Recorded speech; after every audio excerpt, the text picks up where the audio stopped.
বলো এবার তোমার কি প্রবলেম আছে তোমার প্লেয়ারে? অ্যাক্সিডেন্ট হয়েছিল, এটা বেঁকে গেছিল। অ্যাক্সিডেন্ট হয়েছিল, এটা বেঁকে গেছিল। ফিডার দুটো প্রবলেম আছে, আর এটা অটোমেটিক বাড়ছে কমছে। আমি একবার দেখে তারপর তোমাকে খরচাটা বলে দিচ্ছি, ঠিক আছে? মানে একটু ইয়ে হচ্ছে তো অটোমেটিক বেড়ে যাচ্ছে। এটা কতদিন হয়েছে তাও প্লেয়ারটা?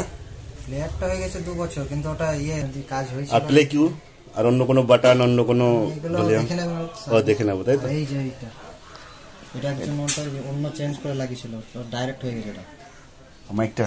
হ্যাঁ চলো ঠিক আছে।